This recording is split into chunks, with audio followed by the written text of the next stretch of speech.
What's going on, everybody? Welcome back to another Fantasy Puck video. I'm your host, Mike, and today's video is going to be on the first month over and underperforming players.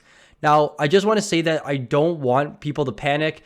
I feel like if you have an overperforming player, you're likely to comment saying, oh, of course I have him, or of course I have him, but there shouldn't be any panic on these players. You're likely to have some underperforming players on your team, which means when they both regress back to the mean, then your team's just going to be evened out in the end. So I don't want people to panic. I just want to be talking about some of these players that we've noticed are very over or underperforming in the early going.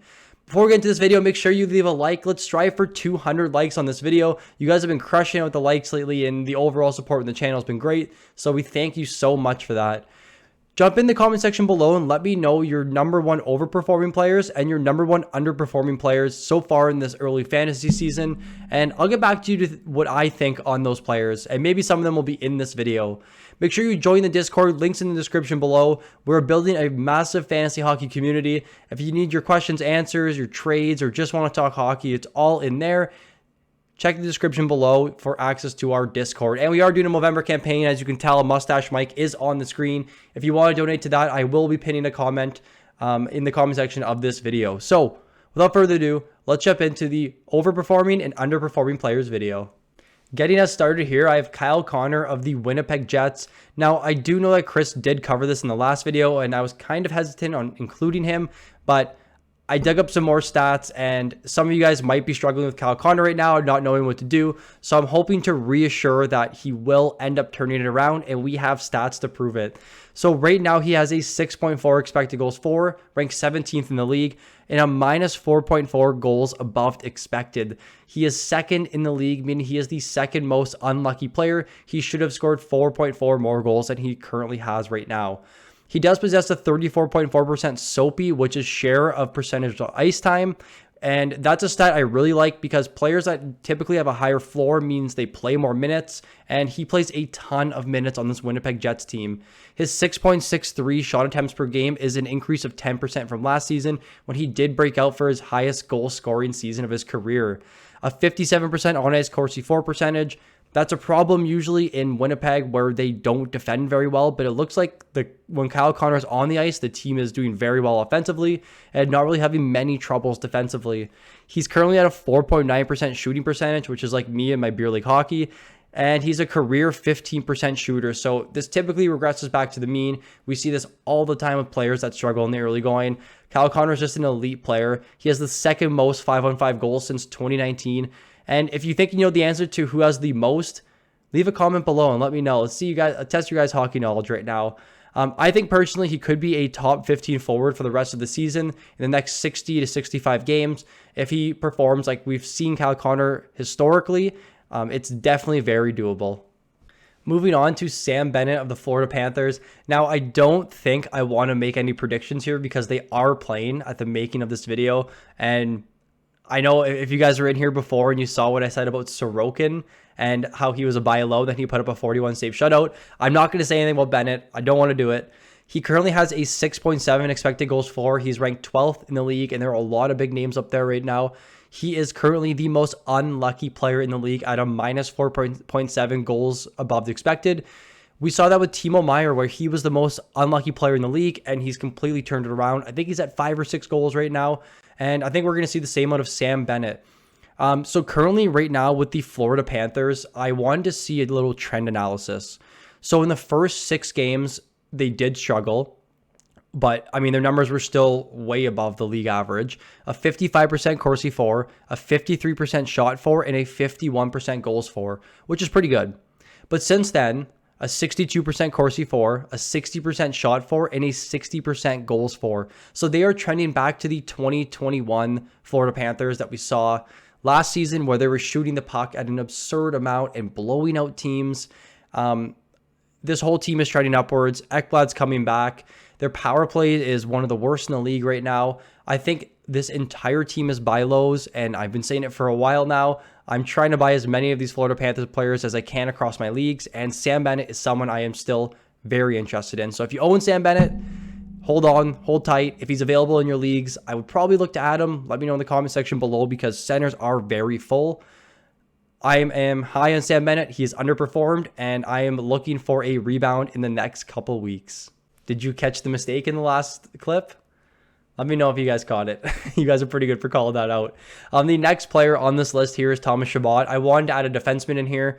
The Senators team has looked pretty good, but Chabot really hasn't been that good in the early going. But I think there are some positive things to reflect on from Chabot in the early going of the season. So similar to last year, he is playing a ton of minutes. He has a 43% share of possible ice time. He's fourth in the league. He's averaging over 25 minutes per night, meaning he has an extremely high floor. If this Ottawa Senators team continues to score, and if they score even more goals moving forward, I think Chabot's in for a very good rest of season. He's currently at 5.6 shot attempts per game, which is a 10% increase from last season. So he's shooting the puck more, just not really getting the bounces, or he could be the third assist on some of the goals. He's just at 0.6 assists per game.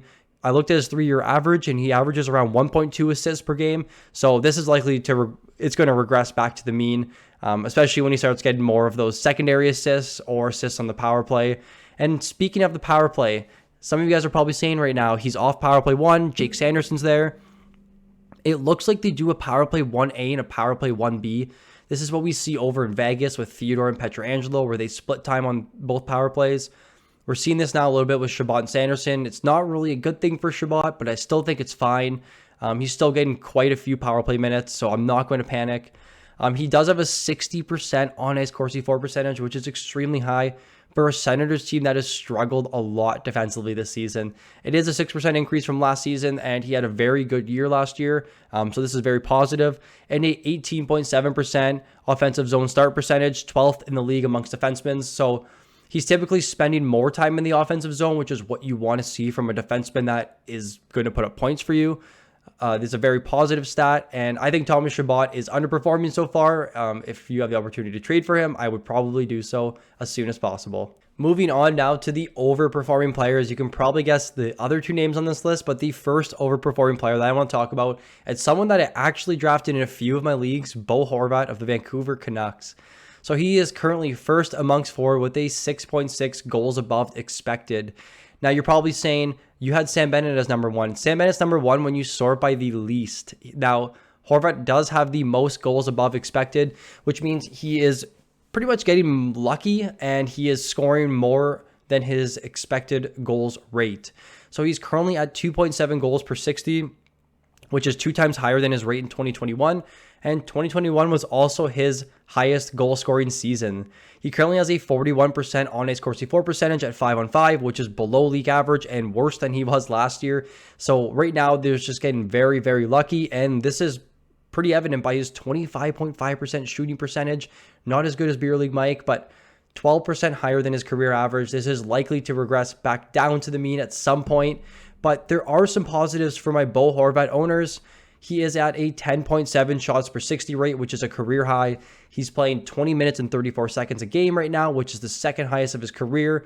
And I think we just need to answer the question, are the Canucks good or are the Canucks bad? We honestly don't know right now. They're currently down 1-0 to Montreal in the first period. If you guys think they're good, hold on to Bo Horvat. If not, I think he is a solid sell high target. You guys knew this was coming. You knew it was coming. He is the number one most overperforming player this season. And honestly, we were talking in the group chat with me, Clarky, and Don, and I'm like, he could be a league winner and no one would have known it. No one was drafting this guy. No one was overly high on this guy. I have him in one of my 6 leagues because I just needed another power play 1 defenseman, but he's just overperforming beyond capacity. I can't even imagine how good he's doing right now. I can imagine. 7.9 goals above expected, first in the league above Bo Horvat. He should be at about 2 goals right now, but he's sitting at 9. It's crazy to see a defenseman with so many goals early on in the season, but he's at a 22% shooting percentage, 16% above his career average. Defensemen usually sit under 7%, and he's at 22%. So this is going to come down eventually, and he does have 9 of the Sharks' 27 even strength goals. 37% of the goals have come from a defenseman on this Sharks team. It's not even coming from the power play with Karlsson. He's currently leading the league in even strength goals. It's just a crazy season for him right now. If you own him, I mean, good for you. Your team's probably doing very well, but it could be a time to sell him. So he's currently at 3.3 points per 60, 1.6 times his highest he's ever had in his career. And his 1.7 goals per 60 is 3 times more than his career high. So a lot of these numbers are likely to come down, but I still like Erik Karlsson. I don't think you should be panicking too much about him. He's a top 3 defenseman right now in most leagues, could be even number 1. I can see him ending as maybe a top 10 to 15. I think in the 15 range because he does have significant injury history. But if he continues and he plays 80 games, 75 games, I think top 10 is definitely doable with Karlsson. Don't panic if you own him, but if you can get someone like Roman Josi or Hedman in return, I would definitely be looking to do that. Like the amount of times I recommended Carter Hart, and we're at the point where this guy is having a breakout season. The one year I don't draft him. If you've been following this channel since inception, you know how high I was on Carter Hart. I even had someone go back in one of the videos and comment, thank God I didn't listen to this advice, but a 946 save percentage, a 197 goals against average, I don't think this is going to sustain. He has a 905 save percentage last season, which was actually pretty good for him, and that Flyers team was pretty good, and a 316 goals against average. Now, the one stat that really stood out to me, he's currently leading the league in high danger save percentage. The league average is 820, and he's at 966. He's only let in 3 high danger chances goals out of 88 chances. It is crazy right now. He was at 829 last season. He is way above that number right now. This is going to come down eventually. And he's only let up 16 goals this season, and his expected goals against is 31. Like, just insane stats right now. And this Flyers team, some of you guys may be thinking right now, before I get to the Flyers, John Tortorella. It's the John Tortorella system. It's doing it for him. You saw it with Bobrovsky. You saw it with Merzlikins. Not really. The Flyers have been brutal this season. I haven't seen advanced stats under 40% for a team in a long time, but they have a 39% Corsi for percentage, worse than the NHL, a 43% scoring chances or shots for percentage, which is the 4th worst in the NHL, and a 35% scoring chances for percentage, worse than the NHL by like 8%, and worse than Arizona, who has 3 serviceable NHL players. This team is terrible. Carter Hart's going to come back to life eventually. I can see him as maybe a top 15 goalie, but I can see this Flyers team really starting to struggle in the second half of the season or very, very soon. I'd be looking to sell Hart. If you own him and you can't sell him, just hold on to him. He should be fine, but I don't think these numbers are sustainable at all. That'll do it for the over and underperforming players video. If you enjoyed the video, please leave a like. And if you're new to the channel, please subscribe. Thank you for watching, and I look forward to seeing you all in the next one.